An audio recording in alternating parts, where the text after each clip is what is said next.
우리가 형제라는 말을 예수님이 하셨다는 것을 기억하면 그 형제라는 말에 무게가 더해집니다.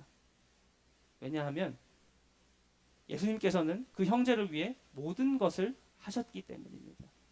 이 성경 역사 속에도 계속 그 비판의 이야기가 있습니다. 그 비판의 이야기를 통해 보면 예수님께서 말씀하시는 그 형제라는 말의 무게를 더 잘 이해할 수 있습니다. 우리가 잘 아는 아담과 하와 이야기입니다. 아담과 하와는 처음 죄를 짓자마자 남을 비판함으로 자신의 죄를 감추려고 했습니다. 아담이 죄가 들어오자마자 내 뼈 중에 뼈요, 살 중에 살이라고 했던 그 하와에게 비난의 화살을 돌립니다. 내가 그거 먹지 말라고 했지. 왜 먹은 거야? 우리 죽는다고 했잖아. 라고 말했던 아담의 속내는 내가 왜 하와를 혼자 두었지? 내가 같이 있었어야 됐는데. 나 이제 어떡하지?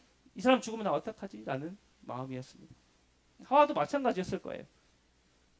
비판의 손가락을 서로에게 그리고 뱀에게 돌리던 그들은 결국 파국을 맞았습니다. 이처럼 은혜 아래 있지 않은 인간의 본성은 원래 비판을 하는 겁니다. 근데 비판의 결말은 항상 비극적이죠. 자기 자신의 죄 때문에 자기 후손들이 겪어야 할 고난을 생각하는 아담과 하와의 마음은 어떨까요? 후손들은 아담과 하와를 비판할 것입니다. 여기 속으로 아담과 하와를 비판해보지 않으신 분 계십니까? 저는 했습니다. 왜 죄를 지어가지고 우리가 이렇게 힘들게 살고 있는가? 아담과 하와는 비판과 비난 그리고 질투와 두려움의 굴레를 시작했다는 이 부담과 두려움을 가졌을 것입니다. 그런데 예수님은 그 비판을 사랑으로 덮으셨습니다. 서로를 비난하며 벌거벗은 아담과 하와에게 하나님은 동물을 희생시켜 가죽옷을 지어 입히심으로 그들의 죄와 수치를 덮어주셨습니다. 그리고 사랑의 주님의 약속을 허락하십니다. 내가 너로 여자와 원수가 되게 하고 내 후손도 여자의 후손과 원수가 되게 하리니 여자의 후손은 네 머리를 상하게 할 것이요 너는 그의 발꿈치를 상하게 할 것이니라 하시고 자기 자신을 주기로 한 약속입니다. 예수님의 마음을 보면 산상보훈에서 말씀하신 그 형제의 마음을 이해할 수 있습니다. 비판을 받아도 비판을 하지 않는 형제의 마음, 비판을 해야 할 상황에도 비판을 하지 않고 오히려 희생하고 헌신하는 마음을 모본으로 보여주시는 겁니다. 예수님은 진짜 형제의 비판을 사랑으로 보여주셨습니다. 다윗도 비슷한 경험을 했죠. 다윗은 밧세바를 범하고 그 남편 우리아를 죽이는 큰 범죄를 범했습니다. 그것을 아는 사람이 거의 없었고 있었다고 해도 자기 말하면 안 되는 종들 뿐이었습니다. 아무도 그 범죄를 모를 거라고 생각했어요. 그러던 어느 날 나단 선지자가 와서 가난한 자의 양을 빼앗은 부자 이야기를 합니다. 자기 양은 많으면서 가난한 사람의 작은 양을 빼앗아 잔치를 벌였다는 부자 이야기를 듣고 다윗이 불같이 화를 냈습니다. 그 부자를 정죄하고 4배나 갚아야 된다고 말했습니다. 자신의 눈에 있는 들보는 보지 못하면서 타인의 죄에 무서운 비판의 잣대를 들이댄 것이죠. 그때 나단 선지자가 말합니다. 당신이 바로 그 사람이다. 이 뼈아픈 비판에 다윗이 뭐라고 했을까요? 물론 왕과 권력으로 선지자를 죽일 수 있었지만 변명하지 않고 바로 그 자신의 죄를 회개했습니다. 즉각 엎드려서 내가 여호와께 죄를 범하였노라 라고 말했습니다.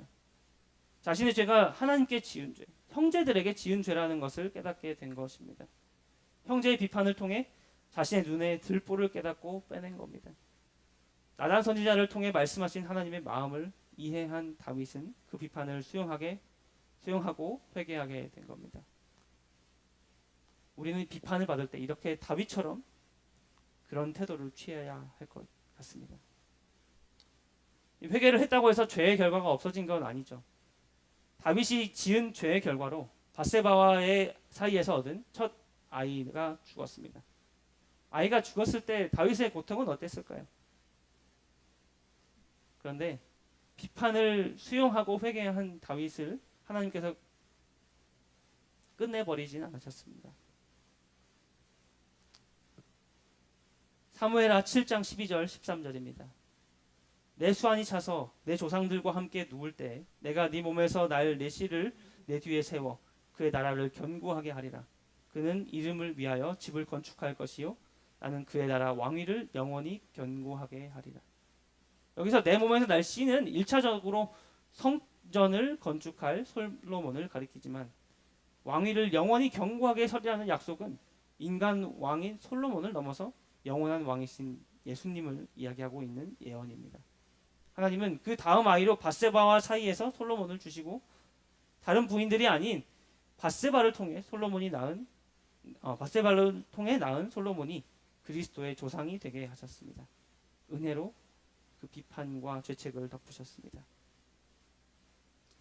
자신의 죄로 인해서 자녀는 반역을 일으키고 자기가 말한 대로 자녀를 넷이나 잃었습니다.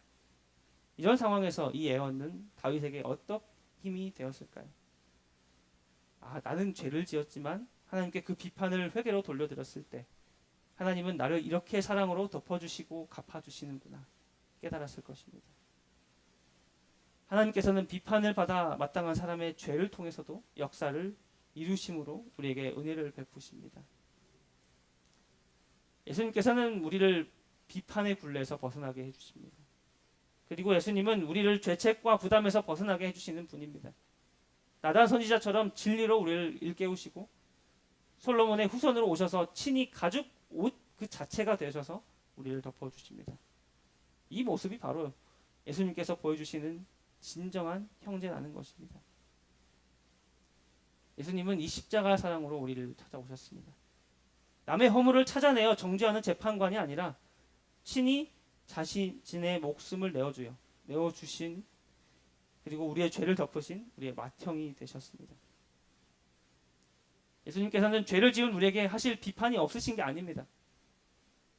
오히려 정말 말이 많으세요. 네가 그 선악과만 안 먹었으면 되잖아. 하지 말라면 하지 말지 왜 해가지고 왜 고생을 하게 하냐. 세상이 이렇게 된 거 너 내 탓이야. 라고 말할 수 있으시지만 비판으로 하지 않으시고 형제의 사랑으로 형제가 되는 사랑으로 우리에게 갚아주셨습니다. 로마서의 말씀은 우리가 그 맏형이신 예수님과 같이 우리의 비판에 형제의 사랑을 담아야 한다는 것을 말하고 있는 것입니다. 예수님께서 하셨던 것처럼 비판의 형제의 사랑을 담아야 한다는 것을 엘렌 화이트는 찬상 부분에 이렇게 이야기합니다. 다 같이 읽을까요? 시작.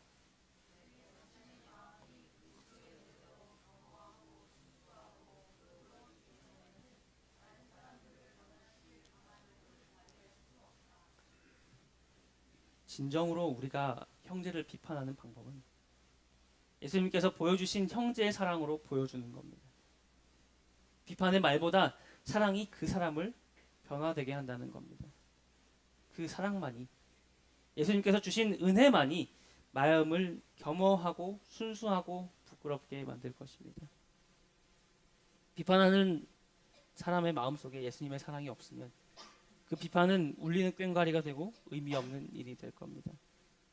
오직 그 사랑만이 사람을 변화되게 할 것이고 비판의 목적인 변화의 능력을 보여줄 수 있습니다.